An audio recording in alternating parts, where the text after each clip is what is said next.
Welcome to the Atheist Nun channel, a show aimed to inspire readers to cherish the most meaningful moments found in life by learning about secular morality.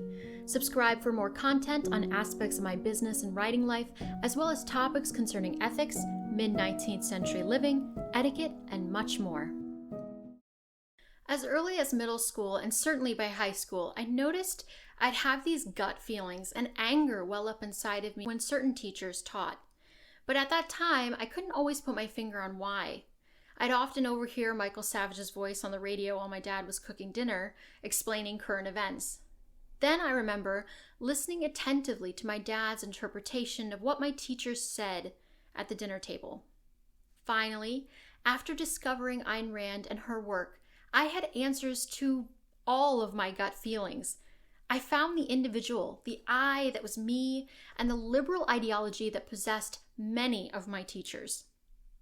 Objectivism gave me the oxygen I needed amidst the barrage of confusion, trolley problems, anti-reality, magical, supernatural, illogical thinking washing over me from all sides of my higher education. She showed me that life doesn't have to be complicated, with one tragedy inevitably following another because man has original sin. She revealed that focusing on reality and the truth will allow me to create the life I want to live, one that increases my happiness. I truly wish that Ayn Rand was still alive today, because I'm having that same gut feeling again without the answers, and it is all over Donald Trump. There is this growing rift between what seems to be the scholars at the Ayn Rand Institute and other outside objectivists. The scholars seem to hate Trump, while the outsiders tend to love him. It's like watching my parents divorce all over again.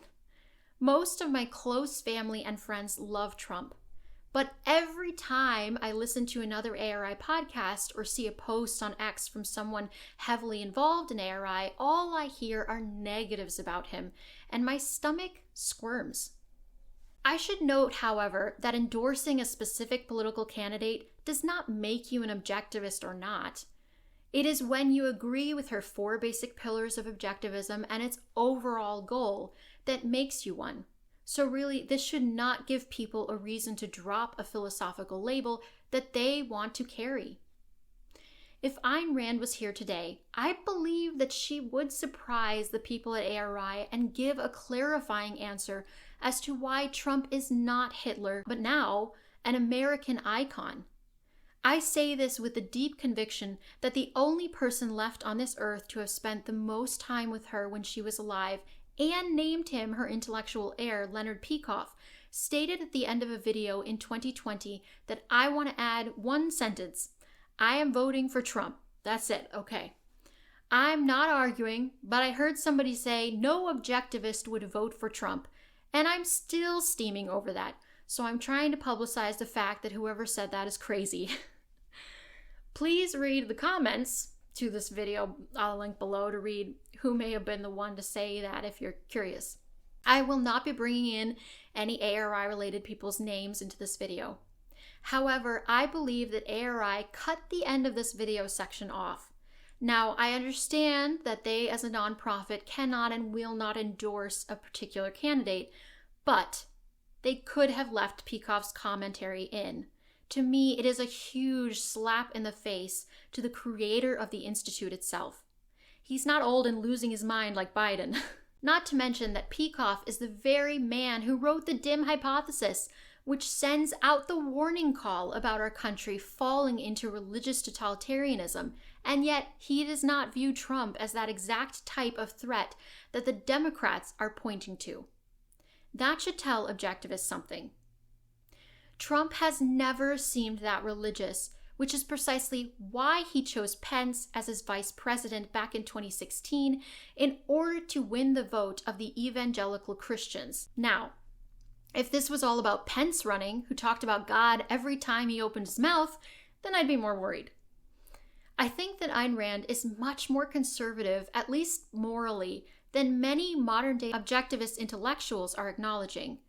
Remember her scenes in Atlas Shrugged and The Fountainhead, where the male lead is always sexually dominant over the submissive female? Remember how she said that no woman would even want to be president because she wouldn't have a man to look up to? Remember how she had a distaste for feminists even back then? Rand certainly has articles or statements about the border and immigration and abortion that are considered anti-conservative stances today, and she makes that known. But to talk about those topics constantly as if those political policies made up the entire system is foolish. The same goes for placing a spotlight on sexism and racism. Ayn Rand wrote one essay on the topic and moved on. She is not like the tribal leftists of today who are making those topics the central theme of their entire lives, a religion. Conservatives do not want the propaganda shoved down their throats anymore. In a recent ARI podcast, the hosts do not call this a right or left issue, but a pro-enlightenment versus an anti-enlightenment one. While I believe that is true, I can also see how the right tends to be more pro-reality than the anti-reality liberals in this day and age. As long as the religious right is able to keep their God in the sky and not affect those of us on earth, I see no real threat from that side. Whereas the liberals are actively attempting to change our language, utterly obscuring it with made-up terms and pulling statistics out of nothing in order to alter what is right in front of them, reality. For example, they refuse to acknowledge that a child with XY chromosomes is a man and XX chromosomes is a woman. They refuse to admit that communism in any form will never work, based simply on human nature. They refuse to see that the nuclear family is the best way to raise children. I do not get these ideas from God, but from observing other people and animals. Nature guided Darwin just as well back then as today. There are natural laws set in place, and the only way to ever attain true happiness is to adhere to those laws. That's why we exercise, eat a healthy diet, brush our teeth to avoid decay. Therefore, I see the left as a much larger threat than the right. Sure, when you just watch the news, you see tribalistic and often idiotic things said from both sides, but they are anchors breaking real-time news with very little time to think or a long time to elaborate. That's how you get sound bites. There has always been this kind of yellow journalism or bickering in politics. That's just the nature of the game. But if you talk to the men and women who are not in the spotlight, they all are bringing more than just tribalistic views to the table. I have seen people talking about what our founding fathers wanted for this country, and others who still take the time to reread the Declaration of Independence. True patriots are to be found in this country, and they hate to see the American culture damaged by anti-reality groups. It is these patriots who are bringing their morals with them to vote for Trump. You will just not hear it on the news. I think many scholars are simplifying the real cultural issues at stake here, perhaps because they are surrounded by an echo chamber of their friends and not out in the middle of the noise like I am. There is a way of life that many Americans feel they must protect. I've seen the trad wives on social media and the conservative men who just want to live out in the prairie in peace, without any news or politicians in sight. There is a culture of family first still left in America, of parents responsibly shaping the next generation, which is being incessantly chiseled away at by the left. That is the threat. Trump may be their antidote to the woke virus. ARI always points out that we can't be proponents of a negative, such as atheism. And yet all I've heard are negatives on the state of the world and the people running it from the Institute lately. What happened to that moral spirit that Ayn Rand could conjure up and lighten an entire room with? Unfortunately, one thing that scholars do to language is beat it to death and then suck out every last ounce of emotion left for the reader or listener. It is also very easy to stay morally pure as a scholar in their tower while a presidential candidate is meant to represent the voice of an entire nation. Trump must be open to hearing and helping all different kinds of people.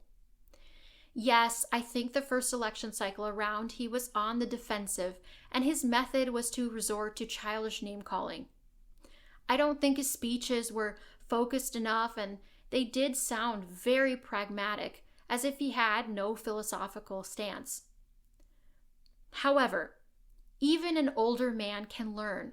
I, along with the world, have watched Trump learn, mature, and grow into the leader we see today. That was proven on July 13th, 2024, when the 20-year-old loner, who probably was just severely depressed and not particularly politically motivated, got up on that roof and took a shot at the former president. If that were me up on that stage, I would have screamed, peed myself, and cried running off with my Secret Service agents. And yes, I will grant you that I am a woman who is currently pregnant, but still, I would have been petrified. Instead, here we see a man raise himself up with a sense of defiance and anger written all over his face. This was not a marketing moment, as someone who shall not be named said about him. This was the face of a man asking openly, "How dare you try to extinguish my life, a life that I have made and poured all my values into it. I will fight, fight, fight for my right to live." He was a man in those first shocking moments, not just a presidential candidate. And I do believe that Ayn Rand would have seen that heroic picture of the blood on his face and the flag waving proudly behind him with a tear in her eye. I do not believe that she would have skeptically rolled her eyes, called him a narcissist, and yawned about how he is so lost in himself that he knew this would become a historic picture moment for himself. It's that kind of attempt at character assassination that makes my gut hurt. And again, not just because I'm pregnant. In the days following, Trump has not taken the time to even digest what happened, but the look on his face at the Republican National Convention was different. Being directly shot at and nearly killed, and acknowledging that fact, changes a man. You could see it on his face. There is trauma there. But the liberals will call him weak and elderly looking and tired. No, he is a man with growing pains. A man beginning to understand that people believe in him. A man who cannot let them down no matter what. Trump is coming out as more moderate, too, these days. Supposedly, he has left abortion out of his Conservative Party stance. Now, perhaps this again shows that he is a pragmatist or has no ideas, but he may also just be listening to the middle of his base. Trump wants to unify American people together as long as we are all moving in the right direction toward reality and not away from it. One president is not going to be able to turn all of America into Galt's Gulch overnight. That's a fantasy. Go with me for a moment on a trip to the future. Perhaps borders are still needed right now until we all become one global country, essentially. I see it happening with all our translation apps and social media, since I can easily communicate with people now from all over the world, regardless of the language barrier. Foreign nations have been for a while now learning English as their second language, and I foresee that everyone will, because it is a mongrel language anyway, with many of its roots coming from other cultures. The news is international at this point, and there will be no stopping it now. The longer we have the internet, the more integrated everyone will be on this planet. Someday, I think we will all simply become the human race, with the individual as truly the smallest minority. Cultures will become a thing that historians study and people engage in just for fun and entertainment. The further along science gets to answering our deepest questions, the more religion will atrophy, and nations will become less and less dissimilar. A free market working on an international scale would bring all of us up, and perhaps Brian Johnson's message of "don't die" might finally be the only mission we all have. But until then, there are terrorists and criminals and even cultural differences that still make borders something that every nation desires. Until new generations are raised in similar environments, we cannot have the free-for-all that we in the West at least desire. Religion, the kind found on both the right and the left, can, and does still kill. This brings me closer to one of my final points. I think it's absolutely offensive that people are calling it an act of God that Trump survived when a rally attendant was shot to death just behind him and 2 others severely injured. Was Corey's life less worthy of living? Would his daughters rather have kept their dad alive or Trump? Did God ignore Corey to shine his light on Trump? No, this was pure luck. Let's say I took Pascal's wager seriously, which allowed me to remind my audiences the argument that it is in one's own best interest to behave as if God exists, since the possibility of eternal punishment in hell outweighs any advantage in believing otherwise. Let's say I was wrong. Then I'd be banished to hell along with all the other wonderful people who have walked this earth and questioned and maintained their goodness, like Ayn Rand herself, and yes, even Donald Trump. Thanks for joining me this month on the Atheist Nun channel. If you found value in this show, please like it, subscribe to my channel, and consider supporting me on AmericanWordsmith.com, where you can buy my novels, The Paper Pusher, The Dormant Age, A Man of Silence, and A Man of Action. Be sure to tune in next month for a new episode. Take care.